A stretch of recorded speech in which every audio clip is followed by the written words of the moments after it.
Senhor Deus e Pai, nós te louvamos nessa manhã, Pai. Ó Pai, uma vez mais, Pai, colocamos as nossas vidas diante do Senhor. E nesse momento te pedimos, Pai, pela vida do Aldemir, Pai, que estará ministrando sobre os nossos corações. Usa a vida dele com autoridade, com intrepidez, com ousadia, Pai, para ministrar sobre os nossos corações.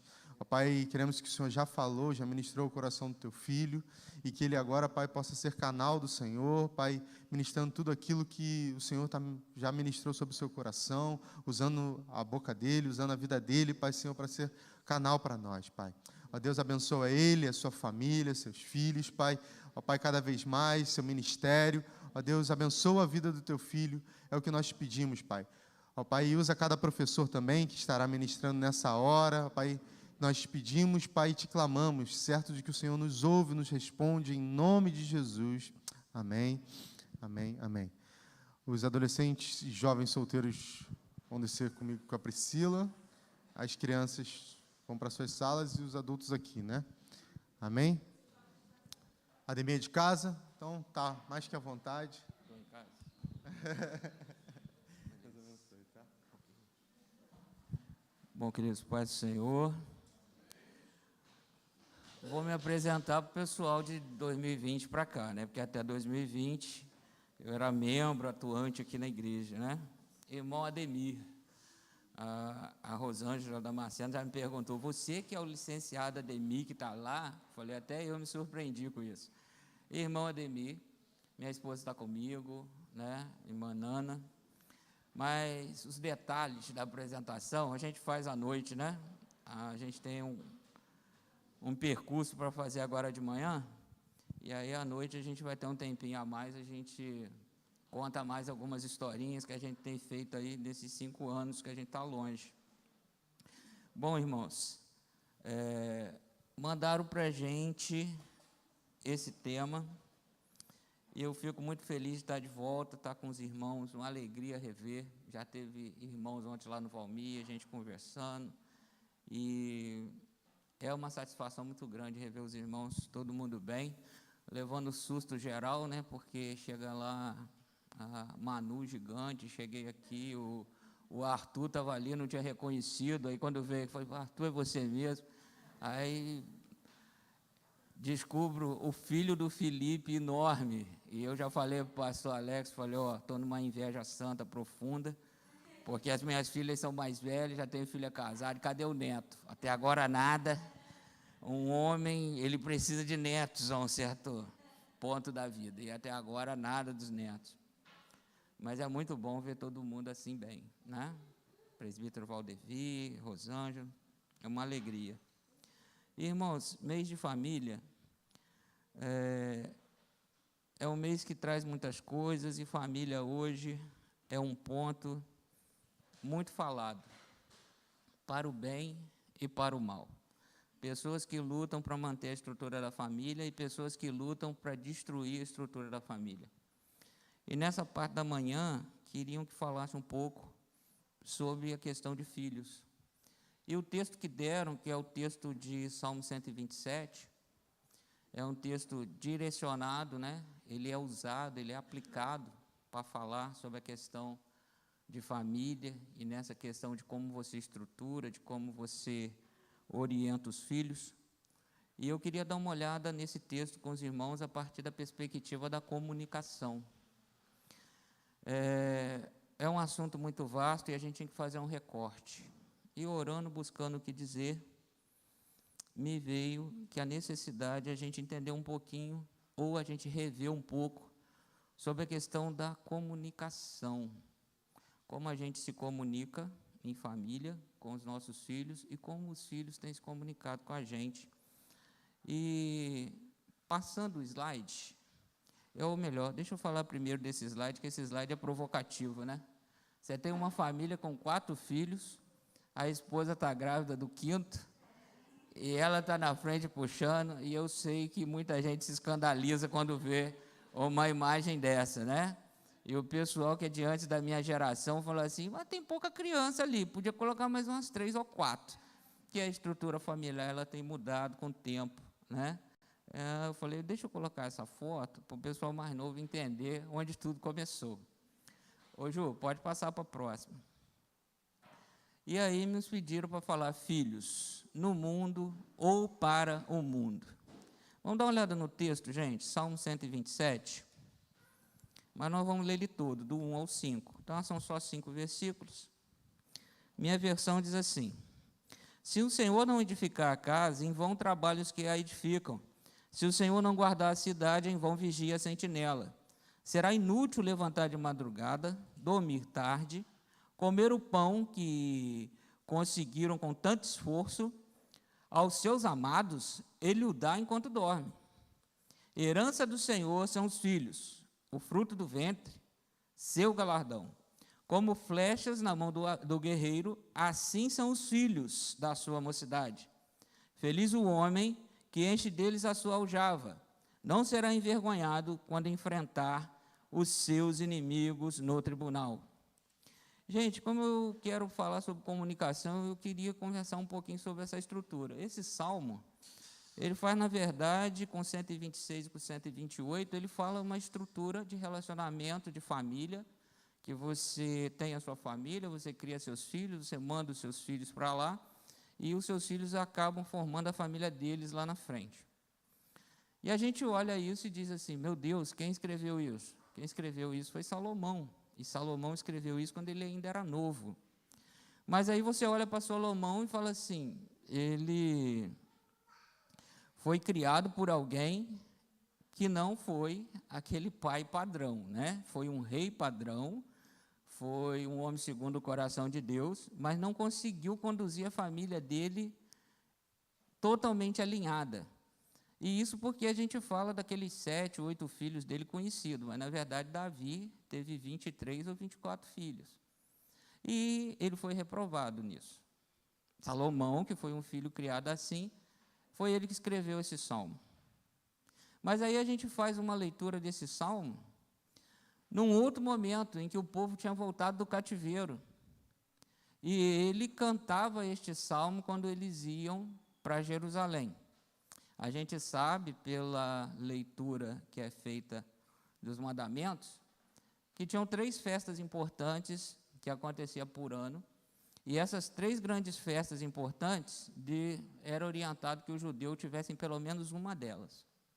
E isso acontecia em Jerusalém, que era uma cidade alta, você tinha que subir, né? Jerusalém, ela subia, ela é 800, 900 metros acima do nível do mar, e enquanto eles iam subindo, eles cantavam alguns salmos, eles recitavam alguns salmos. São os salmos de peregrinação, salmos de romagem. O 127 é um desses.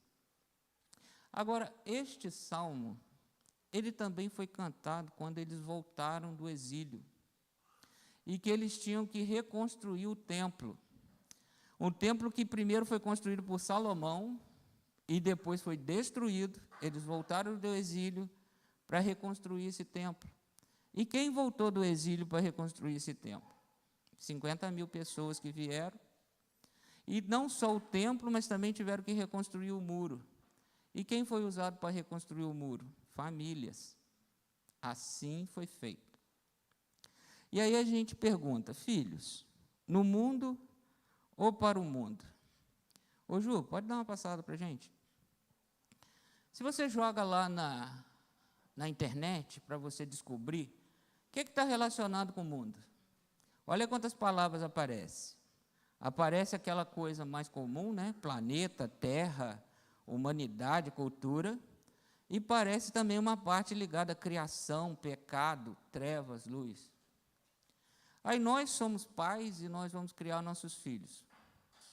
Em algum momento, nós vamos ter que explicar para os nossos filhos o que é mundo, já que eles vão para lá. Como é que a gente comunica para os nossos filhos o que é mundo, se uma das coisas mais difíceis hoje é a gente entender o que é mundo? Se a gente parar de manhã e pensar assim, poxa, hoje eu tenho que dizer para o meu filho com todas as letras o que significa mundo. Porque eu vou dizer para ele, querido, você tem que ficar longe do mundo. Exatamente o que eu vou falar para ele? Juliana, passa para mim, por favor. Aí, queridos, vamos começar em Adão? Porque eu posso dizer para ele o seguinte: querido, eu quero que você fique num local onde não tenha pecado. Muitos de nós que somos pais temos achado que criar o filho é evitar que ele esteja no mundo. E evito criar para o mundo para que ele não se envolva com as coisas ruins que tem por aí. E aí a gente fica pensando, eu vou deixar ele dentro da igreja, que dentro da igreja não tem mundo. Ou eu vou prender ele dentro de casa, porque aqui em casa eu controlo, eu sei que não tem mundo, que não tem pecado. O mundo, queridos, quando houve a criação, lá no Jardim do Éden, Deus viu que tudo era bom, não tinha pecado. Não tinha esse domínio, não tinha essa pressão de pecado que a gente tem hoje. Era sem pecado, era um ambiente perfeito e tinha uma boa relação. Adão falava com Deus todo dia. Certo? Isso se a gente ler Gênesis 1 e 2, porque em Gênesis 3, ele já deu ouvido para o mal, ele já desobedeceu a Deus, ele já abriu espaço para o pecado, que é o que realmente criou um grande problema para nós.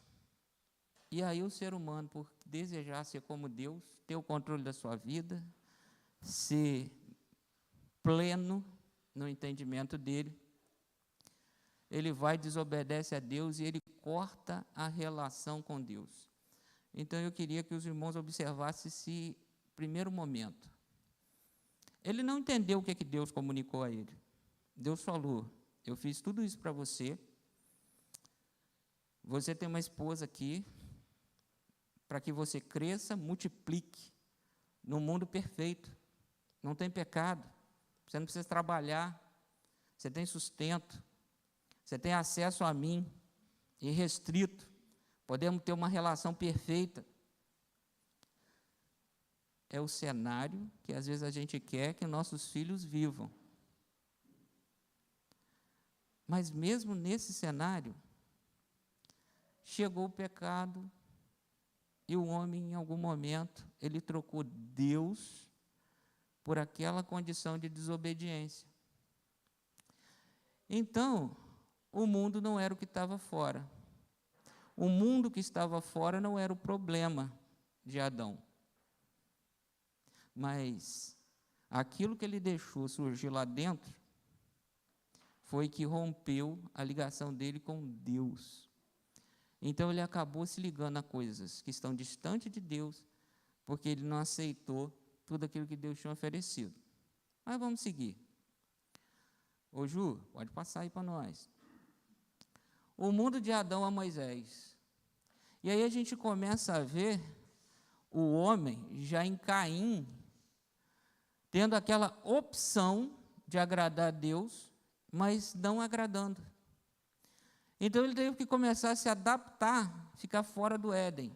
Já não tinha nada de graça, ele tinha que correr atrás, ele tinha que suar pelo pão, e agora ele tem que tomar conta de Eva, e Eva, poxa vida, tem um descendente prometido em Gênesis 3,15, e aí esse descendente vai vir de mim, e esse descendente vai nos dar direito de novo a voltar lá para o Éden. E quem é esse descendente? Ela aposta em Caim, dá ruim, Caim mata Abel, e aí depois vem Sete, e aí a coisa vai andando, e a gente vai ver que só vai piorando. Lameque, que vem logo depois, tem 2 mulheres, coisa que não era autorizado, mata pessoas, e ainda fala: eu sou ruim mesmo, e vou continuar ruim. E o homem vai assim até que Deus, em Gênesis 6, ele tem que, na verdade, destruir tudo e ficar só com Noé, para ver se reconstrói. E aí a gente começa a entender que existe uma natureza pecaminosa má. E esse mundo não está do lado de fora, esse mundo está dentro do homem. E o homem tem que fazer uma adaptação no mundo geográfico, convivendo com o mundo dentro dele. As opções, irmãos, e aí, lendo o texto bíblico, os irmãos vão ver que Deus estendendo a mão sempre, o homem parecia que entendia, daqui a pouco ele ia para o outro lado. E começou a vida do homem convivendo com o pecado. O ambiente já estava dependendo do coração do homem. Se o homem entendesse o que é a proposta de Deus, ele se chegava a Deus, a vida ia bem. O homem se afastava de Deus, a vida era má. Então tinha hora que a relação era boa com Deus, tinha hora que a relação era ruim. E o homem veio nesta vida. Tá? Deus, dentro disso, a gente tem a natureza que mostra Deus, e a gente tem também, quando chega em Moisés, a lei. Chegou a lei. Se a gente vai lendo o texto, a gente vê que em Êxodo, a partir de Êxodo 20, na verdade começa no 17, começa Deus revelar claramente o que ele queria. Aí a gente costuma dizer assim, mas ali ele estava falando só com o pessoal de Israel. Aquela lei, boa parte daquela lei é o que a gente segue até hoje. A parte moral, que é a parte que tem a ver com o pecado direto nosso, ela vale até hoje. E aí Deus começou a falar diretamente. O que eu quero? Eu quero isso, eu quero isso, eu quero isso, eu quero isso. Lembra que o Rafael aqui falou assim, olha, família é uma ação coletiva, Deus trabalha na família, é uma ação coletiva, e isso é uma verdade. O problema é que se revela individualmente. Aquilo que Deus comunica comigo é muito importante para mim, mas ele também tem que comunicar com o meu filho, senão o meu filho, ele não vai conseguir seguir a vida dele de relacionamento com Deus. Quando a lei veio em Moisés, tinha toda uma estrutura que funcionava para toda a nação, mas Deus claramente falava, ó, isso aqui está errado, isto aqui está errado. Eles passaram a conhecer o que realmente era pecado. Os irmãos, tendo tempo, leiam em casa, Romanos 5, 6, 7, que vai declarar o que é o posicionamento da lei dentro da vida daquele povo e dentro da nossa vida. Eu só sei que aquilo é errado porque a lei está dizendo. Então, Deus dizia isso, mas, ao mesmo tempo, Deus dizia que ia providenciar para que eles tivessem novamente um retorno para Ele. Só que aí, essa graça, essa soberania voluntária de Deus, era uma relação que dependia da obediência. Tinha que obedecer aquilo que Deus falava. Então, uma das coisas que às vezes a gente fala para o nosso filho, que o mundo é perverso, que o mundo é isso, que o mundo é aquilo, foge do entendimento de que Deus está acima de tudo isso que a gente faz. E que se a gente tiver uma obediência àquilo que Ele diz, a gente consegue ter uma relação com Ele mesmo dentro de tudo isso. Como a gente está fazendo uma reflexão, é para os irmãos dar uma pensada, né? Se a gente consegue ver o mundo a partir de um local em que a gente tem que estar, porque a gente vai ficar aqui até Jesus voltar, mas não é porque estamos aqui que isso tem que ditar como vai ser a nossa vida. A gente não precisa ser daqui e viver pelas normas daqui. A gente pode estar aqui e viver com as normas de outro reino. E aí, obedecendo essas normas de outro reino, a gente volta a ter um relacionamento com Deus. Bom, aí de Moisés até Jesus, ficou claro o seguinte: aquele povo que está recebendo a lei era para conhecer a Deus e conhecer a Deus profundamente, para que ele pudesse levar para as outras nações aquilo que eles tinham aprendido sobre Deus, para que as outras nações também conhecessem a Deus. Que é o que muitas vezes a gente quer dos nossos filhos, que eles aprendam de Deus, para que eles possam ir para esse mundo afora e Deus usá-los para que eles contaminem outros com o Evangelho e outros sejam salvos. É o mesmo entendimento daquilo que foi falado para Israel. Mas Israel fez isso? Não. Israel não entendeu nem o que eu coloquei aí, que Deus estava propondo algo para toda a terra. Ele achou que era só para ele. Só para ele, Israel. Deus está revelando a lei para a gente, porque a gente é muito bom, que a gente é muito legal. Isso aqui é só para a gente. A gente agora é top de linha e o resto do mundo que se vire. Bom, e isso vai com Moisés até que chega em Jesus. Texto emblemático para os irmãos, texto muito conhecido, João 3. Jesus fala com Nicodemos, que era ninguém mais do que um mestre da lei. Ele não era só um fariseu, ele era um mestre da lei. A gente gosta de bater nos fariseus, mas os fariseus eles tinham um conhecimento bem grande das Escrituras. Eles tinham algumas iniciativas interessantes, depois eles foram se perdendo. Mas aquele homem entendia muito da lei. E Jesus diz para ele assim: é necessário nascer do alto. E o que Nicodemos pergunta de volta? Eu tenho que nascer de novo? Tenho que entrar no ventre da minha mãe e nascer de novo? Isso é uma questão para nós pensarmos. Quando Jesus fala com Nicodemos, ele usa uma palavra que poderia significar nascer do alto e poderia significar nascer de novo. Por que Nicodemos não entendeu o nascer do alto? Porque ele passou a vida dele inteirinha estudando a lei.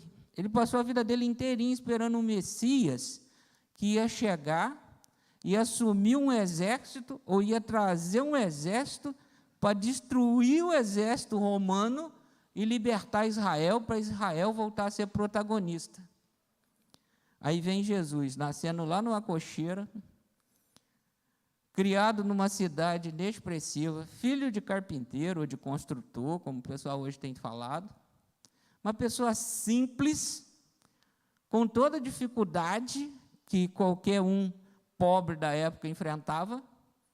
Ele olhou para Jesus e falou: não tem como dizer que aquilo que você faz não é de Deus. Então, não tem como dizer que você não é mestre, que você não é uma pessoa que tem algo de Deus sobre você. Assim, é muita coisa que eu não entendo acontecendo. Agora, eu não consigo entender esse reino que você está falando. Nicodemos queria saber quando é que ia chegar o exército. E Jesus falou assim: não, querido, eu não estou falando para você que você tem que nascer de novo do ponto de vista biológico, físico. Eu estou dizendo que você tem que nascer do alto, você tem que deixar que a vida de Deus entre em você para que gere vida em você. O mundo que Nicodemos estava vendo era um mundo material, em que ele queria sair para guerrear e ser vitorioso. Onde ele aprendeu isso, irmãos? Ele aprendeu lendo as Escrituras e não percebendo que a indicação da lei era só para ter um limite no relacionamento com Deus. Mas o reino de Deus não era desse mundo e não seguia as leis desse mundo. E Jesus tem que clarear para ele: não, pequeno Nick, você está errado. Eu não estou falando de coisas físicas, eu estou falando que você agora está inaugurado uma outra maneira. Tudo que esse mundo propõe para você está resumido a você obedecer a parte comportamental daquela lei. Porque, na verdade, a gente precisa receber do alto. Então, o que eu estou preocupado, Nicodemos? Eu estou preocupado que as pessoas se arrependam. O que eu estou preocupado, Nicodemos? Eu estou preocupado que o homem se veja agora como pecador. Que ele entenda que lá em Gênesis 3,15, lá em Adão, ele fez uma opção por se distanciar de Deus, e aí ele teve que conhecer um mundo que ele não precisava ter conhecido. Mas eu estou aqui agora para que você entenda que aquilo que Adão não soube aproveitar, vocês poderão aproveitar, se vocês entenderem que o reino de Deus não é isso que está aqui. O reino de Deus não é o templo. O reino de Deus não é Jerusalém. O reino de Deus não é o sinédrio, não são as sinagogas. O reino de Deus não é o sistema doutrinário dos fariseus ou rabínico. O reino de Deus é algo muito além disso. Então, o mundo que Jesus falou era bem diferente daquilo que estava na cabeça dele. O mundo que Jesus falou tinha uma nova natureza que poderia vir sobre o homem, que não precisava ser aquela natureza que quer pecar, quer pecar, quer pecar, quer pecar. Ela continuaria, mas poderia ter uma nova natureza em Cristo que ia dar para a gente optar por Deus. Sabe aquela hora que Adão falou assim, mordo o fruto ou obedeço a Deus? Mordo o fruto ou obedeço a Deus? Mordo o fruto. A gente conseguir fazer o seguinte, mordo o fruto ou obedeço a Deus? Obedeço a Deus. E conseguir obedecer. Jesus vem e fala isso claramente para Nicodemos. Mas se Nicodemos era o mestre da lei e não entendeu isso, você imagina o povo, que não entendia nada das Escrituras, dependia de explicação. Mas olha só, não é que a gente vai ficar sem a presença do pecado, mas nesse mundo que Jesus propôs, a gente pode ficar sem o domínio do pecado. Então você continua tendo esse mundo externo, pressionando a gente para a gente fazer tudo quanto é coisa errada, mas aquela tendência mundana lá de dentro, de erro, de afastamento de Deus, isso em Jesus a gente pode combater. E aí o pecado, essa força do mal sobre nós, não precisa ter domínio. A gente não precisa sair fazendo só coisas erradas, porque a gente não consegue vencer esse domínio. Então, esse ambiente continua dependendo do coração de cada um de nós. Jesus trouxe uma proposta para ele tranquila, troca essa liturgia, troca esse bode aí que vocês estão, esse cabrito, esse carneiro que vocês vão lá sacrificar, por uma vida de arrependimento, sincero. Então a relação com Deus poderia voltar a ser boa, através de um contato pelo esse mundo que Jesus estava trazendo. Um mundo ligado à graça de Deus, à misericórdia de Deus. Vocês acham que Jesus, ele chegava lá, ele falava e todo mundo batia palma? Vocês acham que Jesus chegava lá e todo mundo batia palma? Porque a gente lê aqueles textos de João, você fala como que tem autoridade. Aí fica todo mundo achando que todo mundo adorava Jesus. Não era assim, não. Mas as pessoas que ouviam Jesus e sabiam que ele não tinha uma escola formal, ele não tinha feito escola de rabino, ele não tinha nada disso. Ele não era um Gamaliel da vida, que o avô foi um grande rabino. Não tinha nada disso. Mas quando ele falava, as pessoas sentiam uma autoridade de Deus. Ele falou, não dá para negar que esse homem realmente é diferenciado. E aí tinham que reconhecer, tem algo de Deus nele. Mas não havia 100% de unanimidade. É uma outra dificuldade quando a gente vai falar e comunicar aos filhos. Porque no mundo de hoje, o menininho chega e ele agride um coleguinha, ele vai lá e fala, perdão, colega, eu fiz, estava nervoso. A turma inteirinha vai zoar ele. Se os colegas que estiver do lado não falar assim, pai, não precisa pedir perdão, nada. Isso pequenininho já está assim. A violência está semeada em tudo quanto é canto. Então, você imagina no tempo de Jesus, Jesus pregando esse tipo de coisa. O romano está detonando vocês, mas vocês têm que comunicar ao romano o amor de Deus. Ele está te dando um tapa na cara, você dá outra face para ele. Com certeza, muita gente olhava e falava assim, que papo é esse, Jesus? Você acha que Deus nos levantou lá atrás, através de Abraão, para chegar agora e ficar tomando tapa na cara e dando a outra cara? Outra face? É lógico que não é este o mundo que Deus quer para nós. No mundo que Deus quer para nós, a gente é protagonista, a gente chega lá e determina. E assim está o pessoal da teologia da prosperidade. Mas Jesus trouxe uma realidade de mundo completamente diferente. E ele disse uma outra coisa que tem que pesar na nossa cabeça. Eu não poderia falar das coisas do céu se de lá eu não tivesse vindo. Em outras palavras, gente, eu não estou contando historinha, não. Eu estava lá. Eu estava na ata de fundação da igreja. Eu vi tudo. Eu sei o que está acontecendo.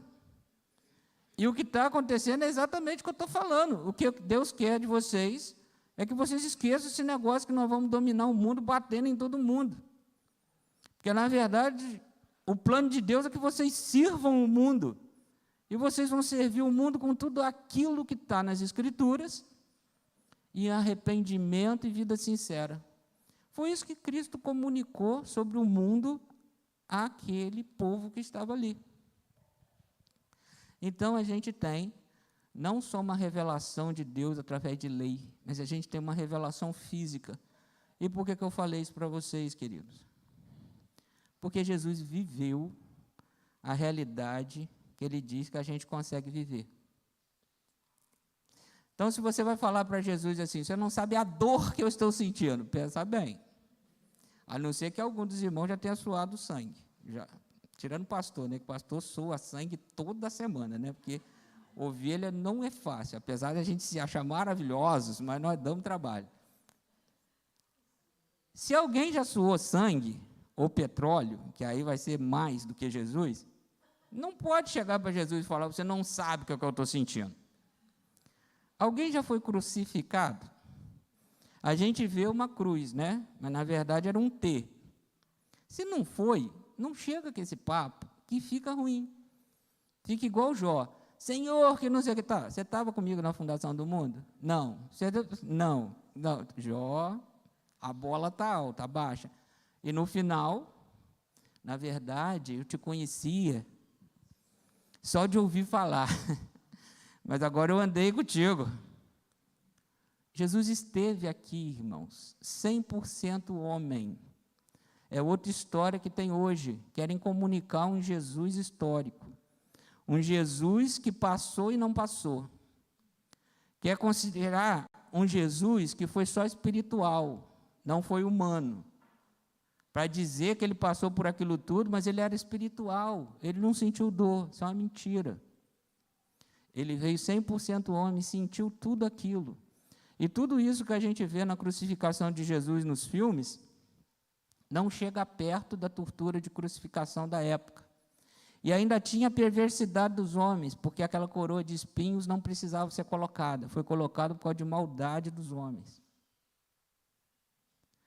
Tudo que a gente vai ver, a gente vai perceber que quando Jesus veio comunicar o mundo que, na verdade, Deus queria, o que sobra para aquele que tem relação com Deus, ou que quer uma relação com Deus, ou que quer uma vida reta na presença de Deus, ou que quer estar no centro da vontade de Deus, não vai passar por retaliação, não vai passar por ostentação, não vai passar por você dizer quem vive, quem morre, mas vai passar obrigatoriamente por arrependimento, por quebrantamento, por sofrimento pelo próximo, por serviço pelo próximo.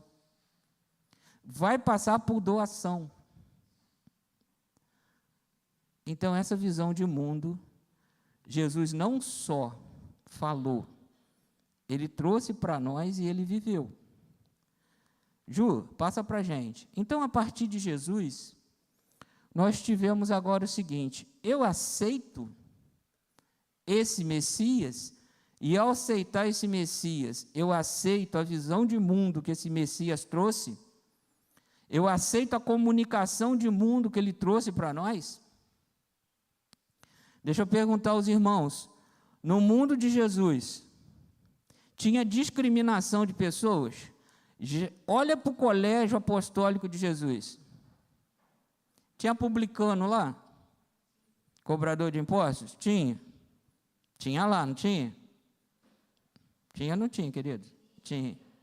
Não é verdade? Tinha ladrão?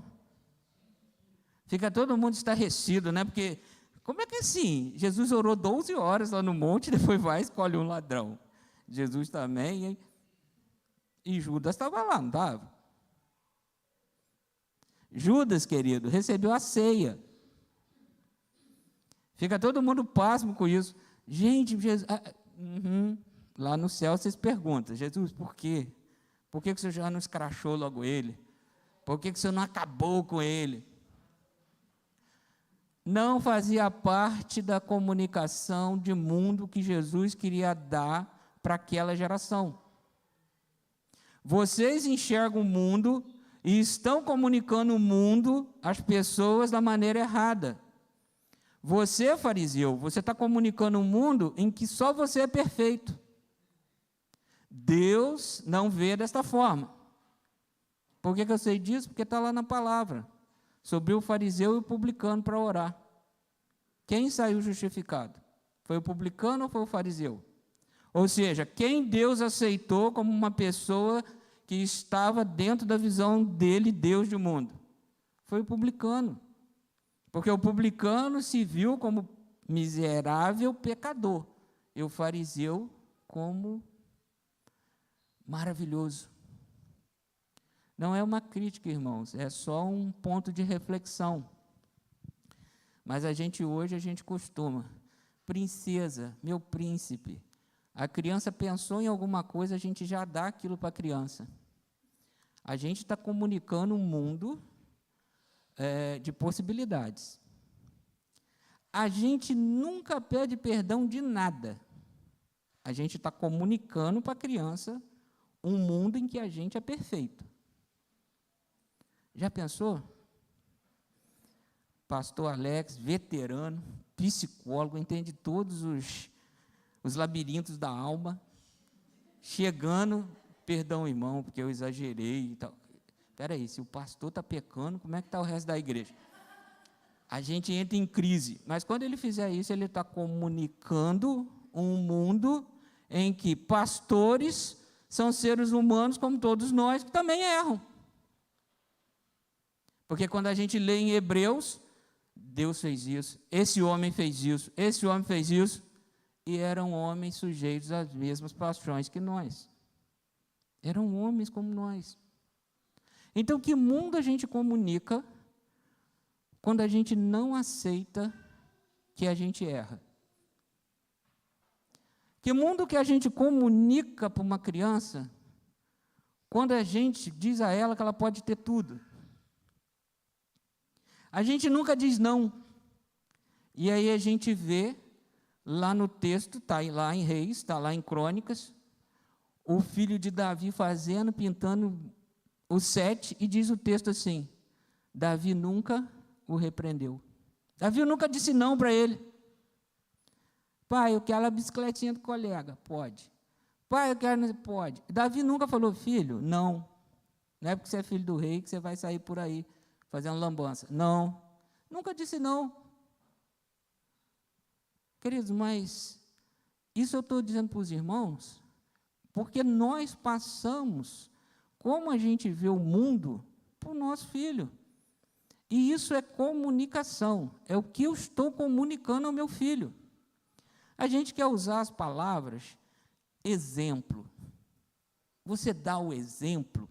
O problema é que quando a gente pensa em exemplo, a gente fica pensando em ações que a gente planeja. É o Wanderson em casa. Eu tenho que dar um exemplo para o Arthur, de um homem trabalhador. Então, eu vou acordar cedo, vou pegar minhas coisas, vou falar assim: olha, não vou nem levar nada para comer, porque eu quero trabalhar em jejum hoje, santificado. Arthur, está vendo, papai? E vai. A gente pensa em exemplo assim. Aí chega em casa à tarde, cansado, deu problema atrás de problema, não sei o quê, tal. Vem a Juliana, cheia de amor, aquela mulher, Provérbios 31. Querido, eu fiz escondidinho de carne seca que você... Eu quero saber de escondidinho, mulher. Toma um banho, vou descansar, não sei o quê. E o Arthur está lá olhando. Acabou o efeito do jejum. Meu pai já esculachou minha mãe. Então, quando eu casar, eu acho que eu também posso fazer isso. Meu pai é santo e está esculachando minha mãe. Eu vi que a minha mãe foi orar depois que meu pai esculachou ela. Está provocando até a santidade, é isso aí, o caminho é esse. Ele faz uma leitura completamente errada, porque a gente não pensa que aquela atitude nossa é o exemplo que ele está vendo. Tem um irmão muito querido de Resende, que não está mais em Resende, foi para uma outra cidade, e a gente acompanha, eu acompanho desde recém-casado. Ele era tão chegado, gente, que ele tinha só uma moto, eu não tinha nada. Ele ia buscar botijão de gás para ele passava lá em casa para buscar meu botijão de gás. E eu nunca pedi, ele fazia porque era preocupação dele. Mas ele um dia falou para mim assim: Ademir, poxa, rapaz, A minha filha, ele tinha 3 filhas, como eu, idade parecida com as minhas, às vezes ficava lá em casa as meninas dele, às vezes as minhas estavam lá brincando.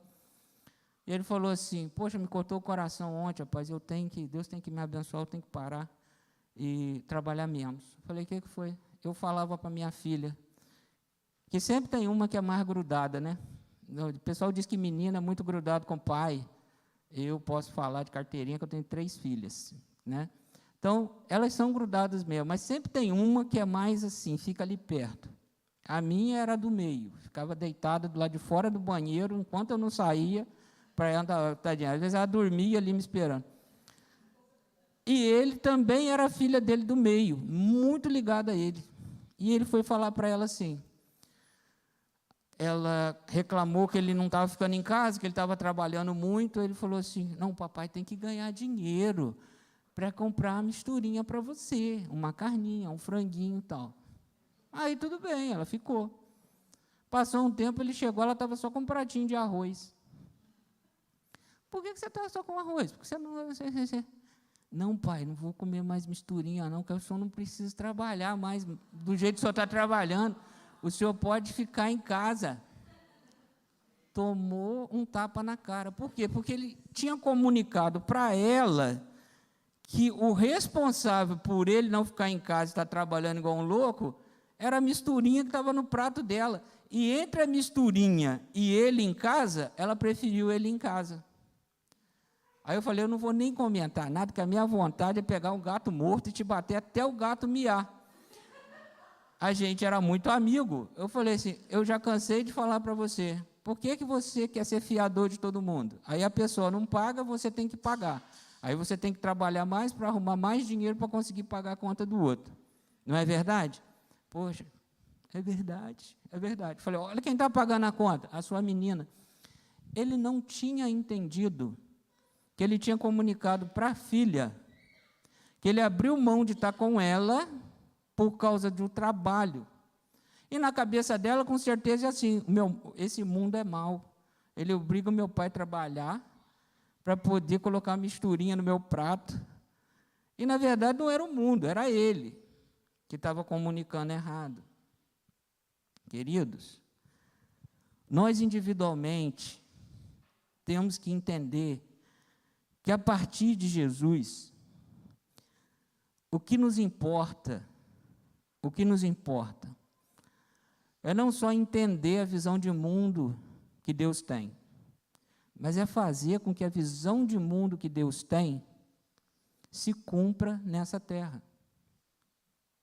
Nós falamos de ir pregar o Evangelho porque a gente lê Mateus. A gente lê Mateus 28, 19 e 20, a gente fica horrorizado. Ide, pregai, fazei discípulos. A gente fica louco, a gente tem que pregar, a gente tem que fazer discípulos. A gente tem não sei o quê. Primeiro o núcleo, onde a gente mostra tudo que a gente sabe de Deus, é a família. Se nós chegarmos em casa e falar assim, meu filho, seu pai, ele é um homem de Deus? Eu não sei, não. Se ele é de Deus, ele é agente secreto. Nunca vi. Eu sei, assim, que tem uns irmãos lá da igreja que gostam muito dele, que eu acho que ele ajuda lá na igreja. Querido, que mundo que eu estou comunicando ao meu filho? Um mundo onde Deus não só é prioridade para mim, mas também é prioridade para ele. Ele entende que eu entendo que ele é uma responsabilidade minha e que não tem nada que possa esse mundo de hoje me oferecer que vai me tirar da visão de que eu vou dar conta dessa responsabilidade através daquilo que Deus faz na minha vida. Lembra que eu falei que a vida de Deus gerando vida em nós? Queridos, minha filha mais velha nasceu, eu tinha 24 anos. Eu casei com 20. A gente era 2 crianças, eu e a Nana. Sabe aquela história?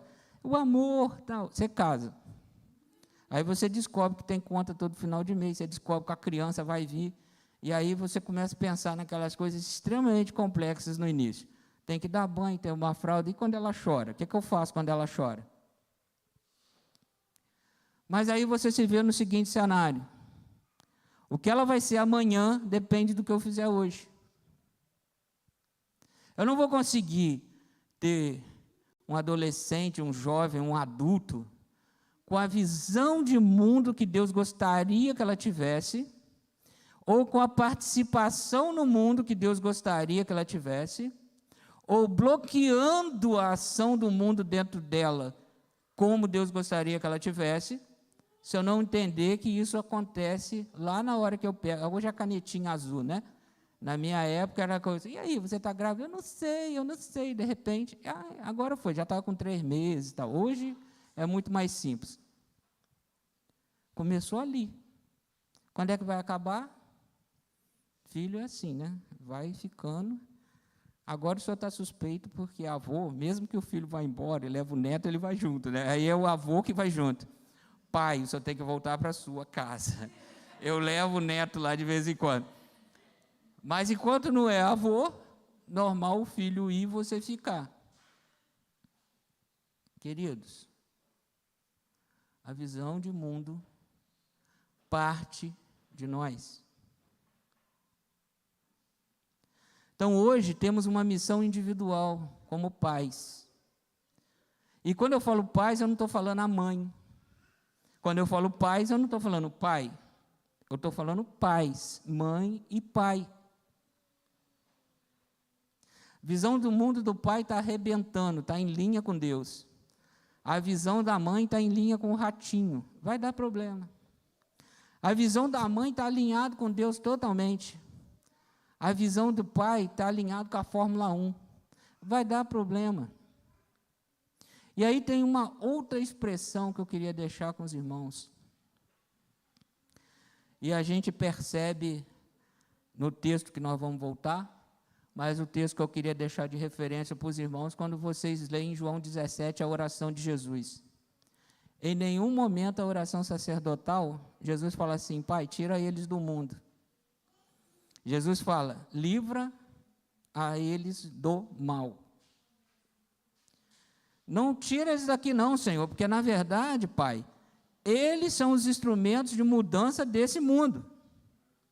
Mas livra do mal, porque enquanto eles estiverem seguindo o mal, eles não vão estar seguindo a sua visão, Pai, de mundo. Eles não vão conseguir fazer o que eu vim aqui fazer. Eles não vão conseguir ser um contigo, ainda que o Espírito Santo esteja dentro deles. Porque o Espírito fala e a gente não obedece. Então, a gente tem uma missão individual, é permanecer na vontade de Deus e a vontade soberana de Deus. Querido, entenda soberana assim, para ficar bem simples, que é uma coisa que muitos pais já falaram e a gente mais velho já ouviu. Guarda o que você sabe e faz o que eu mando. A gente chegava cheio de argumento, né? Pai, o senhor pensou nisso, o senhor pensou naquilo. Guarda o que você sabe, faz o que eu mando. Você já sabia que a próxima conversa não tinha palavras, né? Ia ter uma conversa em que se só ouvir, ai, ui. A gente saía e fazia. Então, soberania de Deus a vontade de Deus, ela é perfeita. Ela é completa. Ainda que em algum momento a gente não consiga ver, porque é um outro problema nosso, e que a gente vai falar rapidamente quando mencionar o texto. O mundo muda com o tempo. Deus não muda com o tempo. Se a gente não entende isso, a gente sai falando que a Bíblia tem que ser atualizada. A gente sai falando que respeito ao Pai é relativo, porque o mundo mudou. A gente fala que as nossas crianças não precisam mais aprender o texto bíblico, porque agora tem outros dispositivos. A gente sai defendendo que os nossos filhos têm que ter uma liberdade total, porque nós fomos reprimidos. E quando a gente vai ler a Bíblia, a gente não acha a base para nada disso. São coisas que nós criamos a partir de uma visão de mundo que a gente teve com o passar do tempo. Se a gente sofreu lá atrás, queridos, porque o pai não soube aplicar direito em nós a correção devida, não quer dizer que correção está errado. A gente tem que aprender a fazer certo. Eu escuto pais novos falando: tio, o senhor não entende a complexidade hoje, é internet, é não sei o quê, é isso, é aquilo. E aí a minha pergunta: Deus mudou? Não.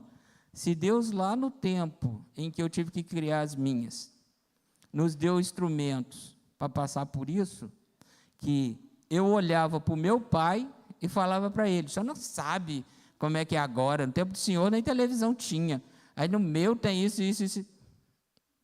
Meu pai está aí: você não foi criado, meu filho? Fui, então.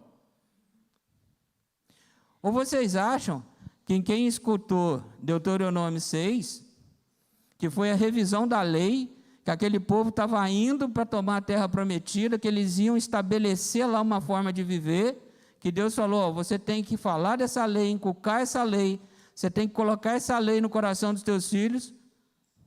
Você acha que o universo deles era o mesmo do nosso? Você já criou filho andando pelo deserto?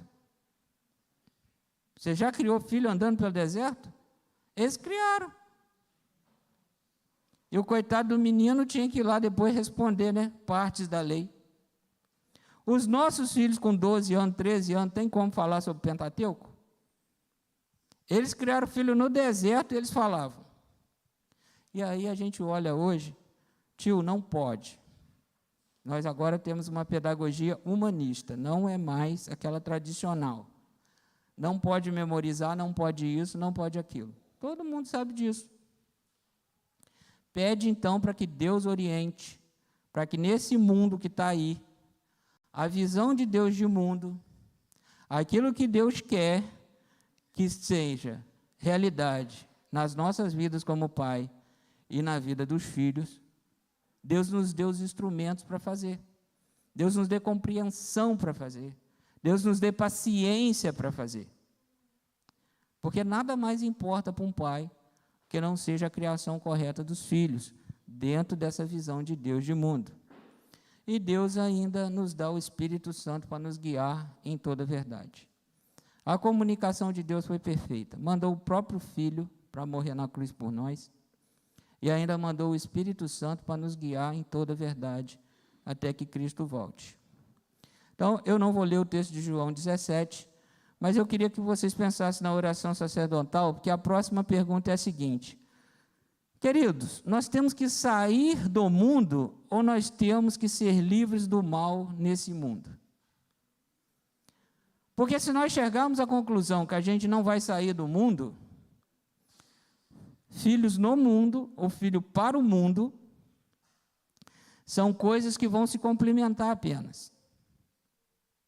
Agora, se a gente acha que a gente tem que sair do mundo, é começar a orar para ser transladado. Eu sei que ninguém vai pedir para morrer. Então, né, isso acontece muito, pessoal. Eu vou me casar, então está lá, amar até a morte. Aí quando quer separar, então eu vou te matar. Não, matar, morrer eu não quero. A gente sabe que o pessoal não quer morrer. Ou a gente pode pedir para ser livre do mal neste mundo que está aí. Porque na visão de Deus de mundo, pela oração sacerdotal de Jesus, a gente continua neste mundo que a gente está vendo, mas livre do mal, livre da influência, que foi a mesma influência que acabou com a felicidade de Adão. Aí, queridos, olha o texto lá. Se o Senhor não edificar a casa, em vão trabalham os que a edificam. Se o Senhor não guardar a cidade, em vão vigia a sentinela. A responsabilidade dos pais no direcionamento dos filhos para os propósitos de Deus neste mundo mal é toda. Agora, sobretudo, o texto está nos dizendo, quando Salomão escreveu, Salomão tinha tudo, gente.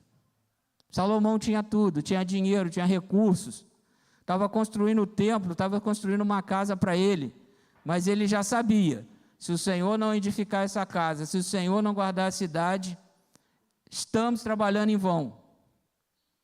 Quando o povo voltou do exílio, não tinha nada, estava tudo destruído. E aí eles trouxeram de volta esse salmo, eles trouxeram de volta essa palavra, e aí eles não tinham nada, mas eles sabiam: se o Senhor não edificar a casa, se o Senhor não edificar a cidade, em vão está trabalhando quem está aqui. Como é que está a sua família? Está sobrando ou está faltando? Como é que está de conhecimento sobre educação de filho? Está sobrando ou está faltando? Que a gente consiga comunicar para os nossos filhos que com falta ou com sobra, só Deus. Quem faz prosperar é Deus. Não tem como a gente criar um projeto de família sem incluir Deus. Não tem como a gente criar um projeto de família só com entendimento da alma humana. Nada contra a psicologia, pastor. Então eu fico aqui preocupado, porque está faltando dinheiro. Meu filho vai ser infeliz, meu filho vai crescer cheio de traumas, meu filho não sei o quê. Queridos, eu fui bolsista em escola particular. Eu tinha colega que a mesada dele era mais que o salário do meu pai. Passava de ano, não tinha dinheiro para comprar o livro, tinha que comprar o livro usado de quem estava na série na frente da minha. Aí não tinha dinheiro para comprar calçado, era aquele calçado tudo remendado. Andei no frio um tempão, porque não tinha dinheiro para comprar casaco. Tive que esperar. Aí o presbítero Valmir comprou um casaco, ficou grande para ele, ele não gostou, e apesar de eu ser mais novo, eu era maior do que ele. Aí peguei o casaco para ir para a escola. Fora as outras situações de pobreza explícita que eu fui passando na vida, e não só eu, meus irmãos também, era para estar todo mundo traumatizado dentro de casa, chorando. Mas Deus foi bom, com 14 anos eu conheci a Cristo. E aí, o mundo que Cristo me comunicou, essas coisas não faziam nenhuma importância.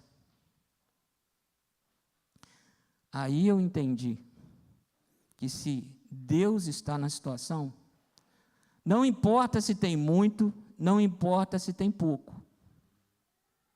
Importa que Deus está ali. Importa que esse mundo mal que está lá, ele vai me apertar, mas ele não vai me distanciar daquilo que Deus quer para mim. Então a gente vive nesse mundo, mas sendo guiado por um mundo que Deus controla, e não o sistema. E aqui, Salomão, um homem rico, fala isso, e depois o povo também fala.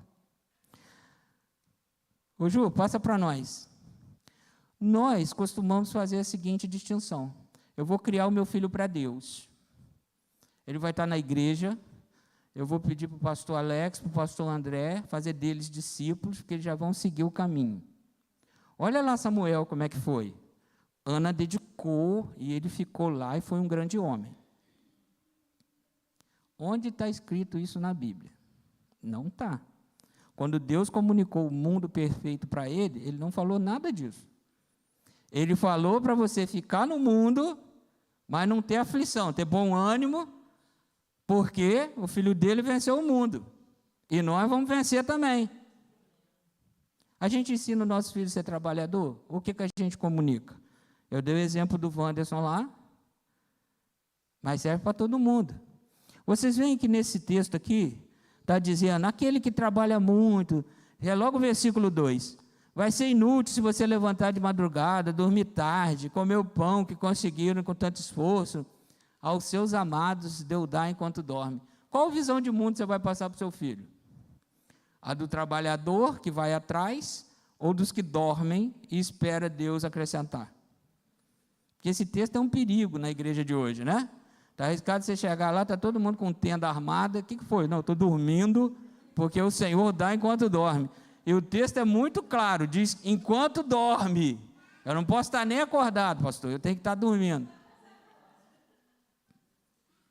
Mas se a gente não toma conta de nós, ou a gente vai passar aquela imagem do pai e mãe que sai cedo, só chega tarde, desesperado, correndo para todo lado, e a criança está sendo comunicada que no mundo de Deus, os seus discípulos, aqueles que dizem que servem a Deus, têm que trabalhar igual um escravo para poder ter uma vida digna e decente.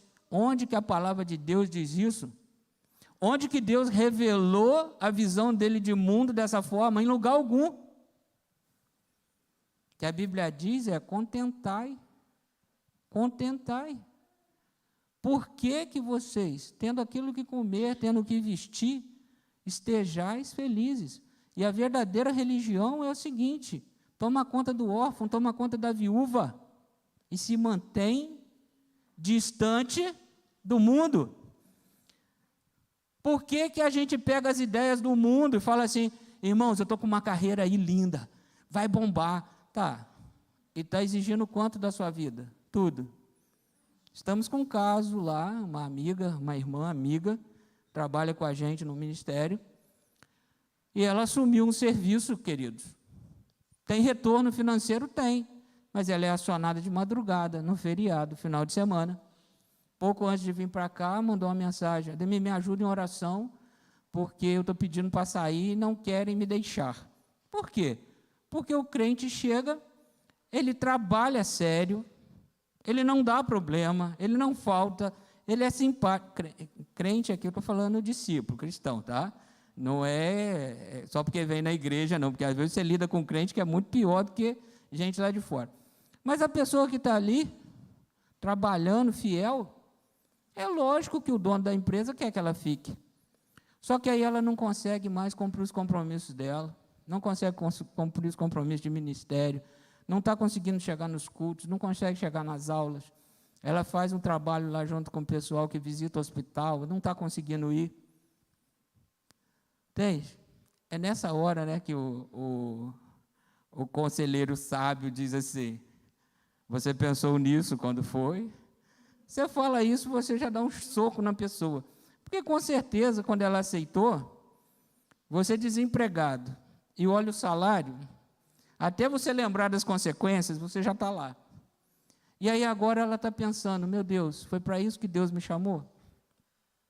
Ganhar esse dinheiro e não fazer a obra que eu tenho que fazer?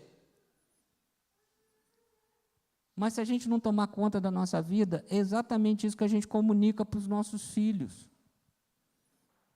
Filho, o importante é ter curso de inglês, o importante é fazer curso de música, o importante, agora você tem que saber alemão, o importante, meu filho, é isso, o importante é aquilo, e tudo isso é dinheiro. E aí a gente fica naquele ciclo, trabalhando.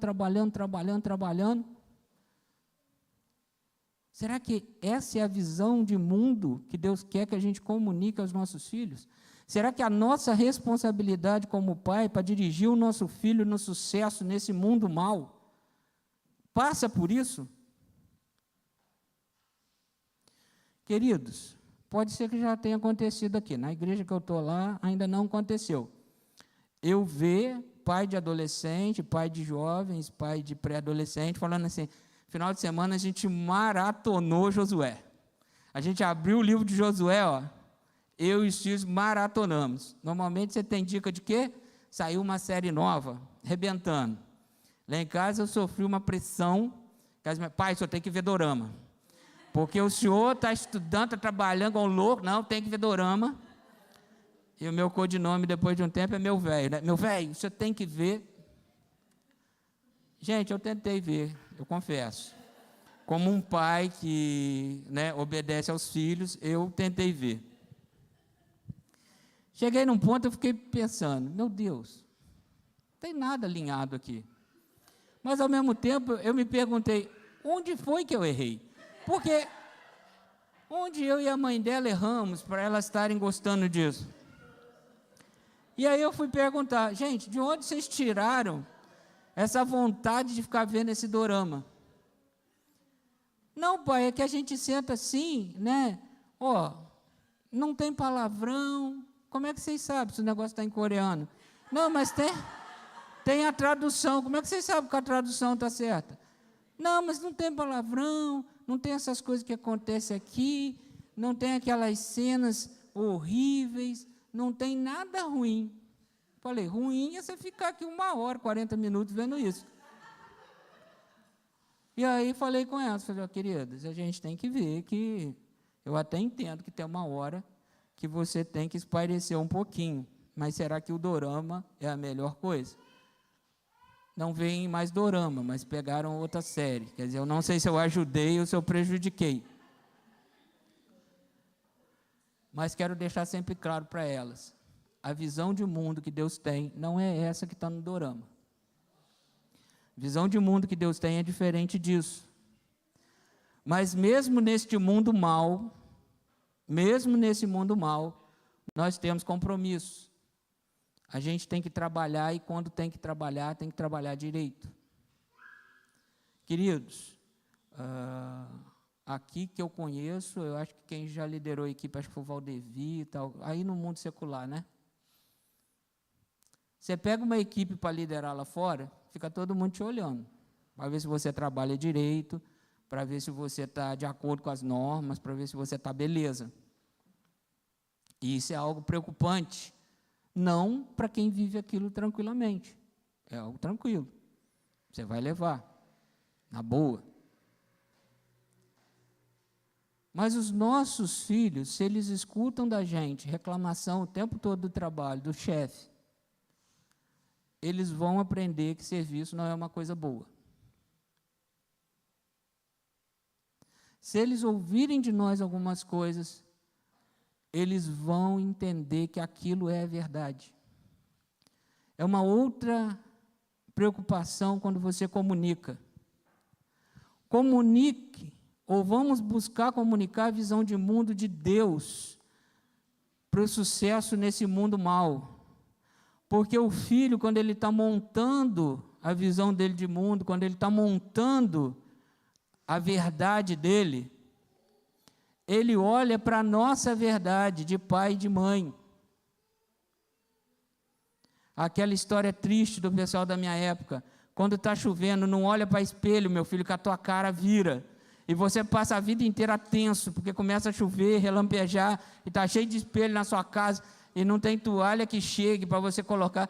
Mas a minha mãe falou, meu pai falou, incutiu uma verdade que não era verdade, mas aquilo, por mais absurdo que seja, é a verdade do filho. Quando a gente se dirigir aos filhos, não fala meia verdade, não fala mentira, não joga o seu filho para escanteio, para e fala para ele a verdade, por mais difícil que seja para ele entender na hora, pede a Deus graça para conseguir fazer isso. Aquele negócio, né? Manga com leite mata. Não pode comer banana de noite. Isso aí foi lá do tempo da escravidão, né? Banana de manhã é ouro, no meio do dia é prata e de noite mata. E aí a sua mãe fala para você novinho, se você comer banana, você vai morrer. Aí você já vai tenso, porque você quer desobedecer, faz parte. Aí você chega lá, você dá uma mordida da banana, mas você está tão tenso que aquilo cai mal, já começa a dar uma congestão. Ah, meu Deus, a mãe estava certa, eu vou morrer. Para que o filho passar por isso só porque a gente quer contar uma meia-verdade? Meu filho, não tem banana para todo mundo. Você vai comer uma banana só de manhã, porque se você zoiudamente comer 2 bananas hoje, amanhã não tem para o seu irmão. Meu filho não pode sentir, não pode passar o que eu passei. Aí você conta uma mentira, para você pode ser mentira, mas para o seu filho é verdade. Querido, não esconda do seu filho que o mundo é mau. Não esconda do seu filho que ele vai ter que trabalhar lá fora. Não esconda que ele vai ter que estudar. Não esconda do seu filho que às vezes ele vai trabalhar muito e ganhar pouco. Não esconda do seu filho que não tem ninguém esperando para abraçar ele lá fora com um sorriso. Pelo contrário, querem prejudicar. Não esconda do seu filho que o mundo é mau. Mas também não esconda do seu filho que Deus pode guardá-lo nesse mundo mau. E que ele pode fazer a diferença nesse mundo mau, se mesmo sem ele entender, muitas vezes, ele obedecer aquilo que Deus diz. E vamos bater no peito, já que a responsabilidade é nossa, falar assim, olha para o seu pai, olha para a sua mãe. Assim como nós temos seguido, nós queremos que você também siga. Irmão Ademir, não posso falar isso não, que eu ando meio cambaleante, eu estou trabalhando legal no ministério, eu não estou lendo a Bíblia mais, oração é só quando morre alguém, o negócio está esquisito para o meu lado. Então, conserta a sua vida, mas não fica falando para o teu filho uma visão de mundo que Deus não tem, porque a nossa responsabilidade de pai é fazer o nosso filho criar um sucesso nesse mundo mal, que faça ele se sentir feliz, mas que também agrade, sobretudo, a Deus. Então, nosso filho tem que ter sucesso nesse mundo mal? Sim. Ele tem que andar? Sim. Tem que ter um emprego decente, que pague bem? Sim. Tem que estudar? Sim, sim, sim e sim. E no final de tudo, as pessoas dizerem, eu conheci alguém que era discípulo de Deus. Ele fez tudo secular que todo mundo fez, mas ele nunca fez igual a todo mundo. Famoso José na prisão, né? Ele está aqui numa situação terrível, mas ele se sobressai porque tem alguma coisa diferente nele. É José em Potifar, ele fez tudo que todo mundo faz. Ele é um escravo como nós, mas ele tem alguma coisa que os outros não têm. Essa é a nossa responsabilidade para promover o sucesso dos nossos filhos nesse mundo mal. Também estamos lá no texto. Aí eu coloquei um panorama das loucuras que tem hoje, né? Tem irmãos usando a igreja como trampolim para a vida pública, para a vida política. Tem irmãos que simplesmente ignoram a visão de pecado. E aí a gente não consegue ensinar para os nossos filhos que a gente é pecador, então a gente acaba pecando. E ele tem que conviver com isso, porque uma hora ele vai ter que optar pela vida em Cristo ou por uma vida de pecado. Eu coloquei essa questão aí do bebê reborn, né, que é uma coisa que já está até passando, mas para você ver como é que está frágil hoje. Tem muita gente dizendo a favor, tem muita gente dizendo contra, mas eu queria que a gente refletisse sobre isso, a gente, enquanto pais, o que a gente vai passar para os nossos filhos sobre isso. Né? Tem gente dizendo que a Bíblia está quadrada, então como é que eu vou educar o meu filho a partir do texto bíblico, se isso aqui está tudo quadrado, está tudo defasado? Se a gente pensa assim, a nossa visão de mundo que vai ser comunicada para os nossos filhos é uma visão de mundo que exclui a Bíblia. Na Bíblia está a oração, gente. Na Bíblia está a vida de serviço. Na Bíblia está o amor ao próximo. Na Bíblia está amar até os inimigos. É o que está aqui. Mas se a gente excluir isso, qual é a visão de mundo que a gente vai passar? De repente o nosso filho vai estar achando que o Hamas está certo. Tem mais é que matar geral mesmo. Por quê? Porque nós deixamos de passar essa visão de mundo. Mas isso a gente tem que fazer uma análise. A inteligência artificial tomou conta. Aquela imagem de palavras que eu coloquei, a gente vai lá num chat, num robochat daquele lá, joga a palavra e ele produz para a gente. Se os pastores não quiserem pregar mais, eles entram lá, colocam, quero uma pregação sobre o texto tal. Sai uma pregação muito bem escrita. Eu quero fazer a minha faculdade só no RoboChat. Você vai lá, coloca todos os trabalhos, vai aparecer, sempre muito bem feito. Porque, na verdade, a inteligência artificial é um banco de dados gigantesco, tem informação de tudo quanto é lugar, e, lógico, fica sempre melhor do que aquilo que a gente ia fazer. Mas para que isso vai entrar na vida dos nossos filhos? Ou como isso vai fazer parte da vida dos nossos filhos, sem que isso distancie os nossos filhos de Deus, que é deixar o mal desse mundo tomar conta, tomar o controle. E lá em cima eu deixei uma placa provocativa, o mundo indo para um lado e a igreja indo para o outro. Queridos, como a gente está trabalhando aqui numa reflexão, fica a seguinte reflexão: a gente ainda consegue fazer a separação certinha do que é mundo, do que é igreja? Se a gente chega para pensar, eu vou listar aqui as 10 características que definem mundo. E do lado eu vou definir as 10 características que definem a igreja. Eu vou conseguir fazer 2 listas diferentes que em momento nenhum se ligam? Antigamente a gente falava assim, usar roupa indecente é do mundo. Eu não sei quantos de vocês já foram em outras igrejas além da que está aqui. E não vale vocês ficar pegando as senhoras, né? Eu vou pegar a Rita de referência, eu vou pegar a Damasceno. Isso dá ruim, porque ela já tem uma tradição e não vai usar uma roupa indecente. Até a vergonha não deixa, ou os maridos vão impedir. A gente é presbítero na igreja, palhaçada é essa, vai trocar essa roupa. Vai ser enquadrada. Mas anda por aí para vocês verem. Eu poderia falar assim, olha, eu sei que é crente, eu sei que esse aí é da igreja, porque lá na igreja ninguém bebe, ninguém cai bêbado pela rua. A coisa que você mais encontra hoje é crente bebendo. E vai dizer para você assim, a Bíblia não diz para não beber. A Bíblia diz para não se embriagar. E quanto você descobre? Quando eu já estou embriagado. Então, tem isso? Não tem.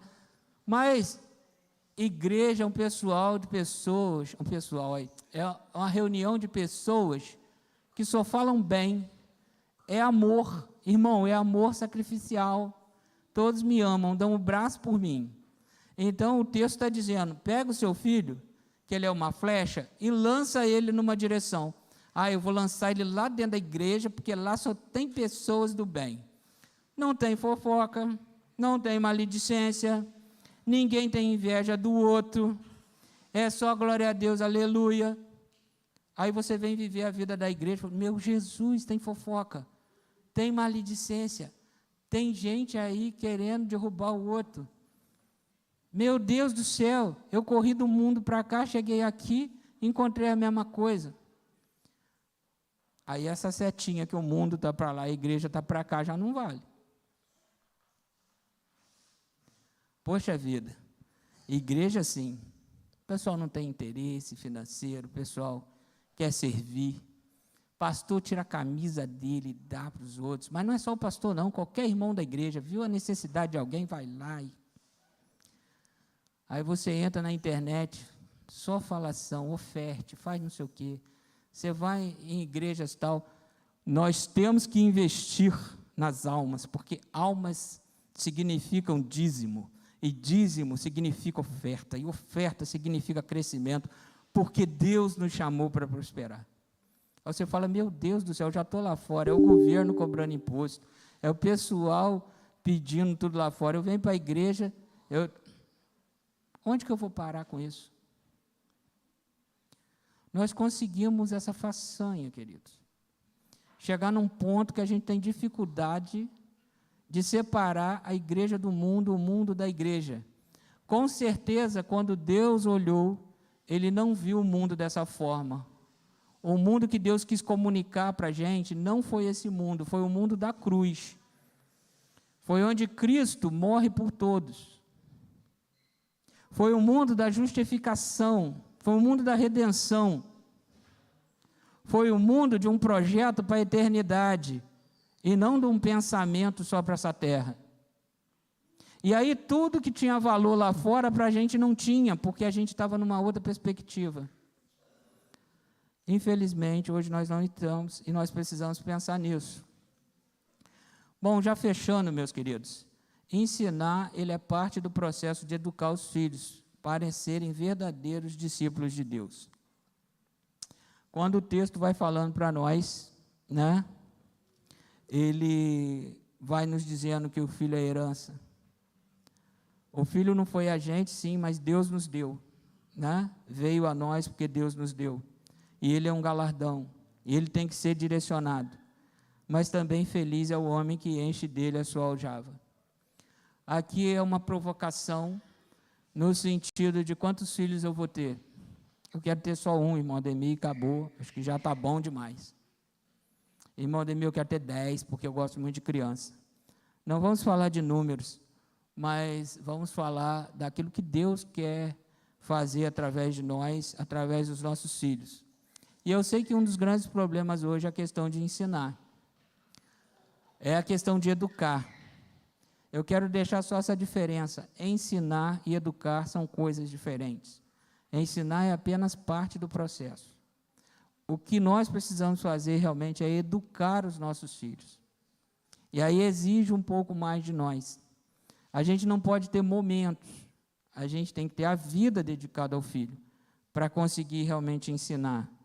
Mas educar os filhos sem que Deus esteja em primeiro lugar em nossas vidas é uma ilusão. É uma ilusão da gente que é pai. Porque o esforço que não vai trazer recompensa. Se a gente tirar Deus dessa situação de educar filhos, como se a gente tirar Deus de qualquer projeto nosso, a gente não vai conseguir ser aquele homem feliz do final. A gente vai ter dificuldades. Salomão sabia disso, e o povo que voltou do exílio também sabia. porque o povo ouviu a vida toda: larga de ser idólatra, larga de se envolver com esse povo pagão, porque senão vocês vão para o cativeiro. Eles desobedeceram até que foram para o cativeiro. E lá no cativeiro eles entenderam o que era a graça de Deus. Apesar deles terem uma situação boa, uma parte do cativeiro, mas eles não tinham a liberdade que Deus dava. Eles não tinham nada com relação a todos aqueles milagres que Deus fazia. Então, quando eles voltaram do cativeiro, uma coisa eles sabiam: eu só posso servir a um Deus. E qualquer coisa que eu for fazer, esse Deus tem que estar envolvido. Então, que a gente não precisa passar, que a gente não precise passar por um cativeiro para entender que Deus tem que estar. Tudo vem de Deus, irmãos. Filhos, eles são motivo para gratidão pela confiança divina em pessoas que lutam com seus próprios pecados como nós. Não é que a gente é perfeito, o filho é imperfeito. A gente é tão imperfeito quanto ele. A única diferença é que Deus confiou a nós, os filhos. E com certeza um dia, eu assim creio, vai confiar aos nossos filhos, mas que receberam outras pessoas para serem direcionados ao reino de Deus e à eternidade. Então, que a gente possa entender a comunicação que a gente precisa fazer para os nossos filhos. Tem que ser completa. E visando sempre o reino de Deus e a eternidade. Eu quero deixar com os irmãos se o Senhor não edificar a casa, em vão trabalhos que a edificam. Se o Senhor não guardar a cidade, em vão vigia ao sentinela. Vamos refletir onde nós estamos, porque a partir de onde nós estamos é que os nossos filhos vão seguir. E espero em Deus que no final, não só eles, mas todos nós, possamos estar no centro da vontade de Deus, vivendo de acordo com o reino de Deus, e não com esse mundo que está aí, e a gente se preparando para encontrar todos nós lá na eternidade. Então, queridos, obrigado aí pela atenção. Vamos orar para a gente fechar, né? Ficar de pé. Pai de amor, grande é o teu nome. Nós agradecemos a ti, ó Deus, porque, ó Deus, tu revelaste através da tua palavra, mas tu também enviaste o teu filho, Senhor querido, que aqui esteve, Senhor, e não se negou a morrer por nós na cruz, para que, ó Deus, nós possamos entender que este mundo mau, Pai, este mundo mau não é mais poderoso que o Senhor. Também entender, Senhor, que em nossas vidas a tua transformação pode ser tão grande, Pai, tão grande, que em algum momento nós vamos agradar realmente o teu coração, Pai. E é isso que nós queremos, Senhor, passar para os nossos filhos, em humildade, em reconhecimento da nossa condição de pecadores, lavados, remidos no teu sangue. Pessoas que têm dificuldades, Senhor, às vezes temos dificuldades financeiras, às vezes temos dificuldades no temperamento, dificuldade para falar, Senhor, às vezes dificuldade para entender o que nossos filhos dizem, Pai.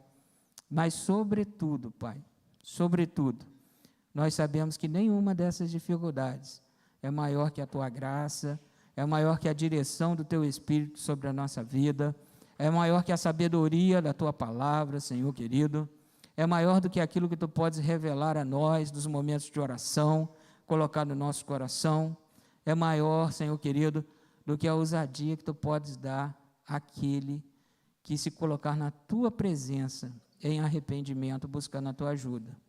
Que, ó Deus, tu possas alcançar o nosso coração, a nossa mente, cada um que aqui está, e os outros irmãos, Senhor querido, possam conversar sobre isso, refletindo sempre da responsabilidade que temos sobre os nossos filhos. Que não nos preocupemos se estamos no mundo ou se estamos para o mundo, mas que, ó Deus, estejamos quebrantados na tua presença para que o mal deste mundo não chegue aos nossos corações e não chegue aos corações dos nossos filhos. Podemos estar neste mundo, ó Deus, mas queremos confiar, Senhor, que tu tens nos livrado do mal. E queremos seguir, Senhor, no centro da tua vontade. Muito obrigado, Senhor, por esses momentos, muito obrigado por este dia. Que a tua bênção, a tua graça esteja sobre as famílias desta igreja, sobre os filhos desta igreja. Que que muitas alegrias chegam ao teu coração com a vida de cada um deles. Muito obrigado, meu Deus, em nome de Jesus. Amém. Quem assume o Senhor?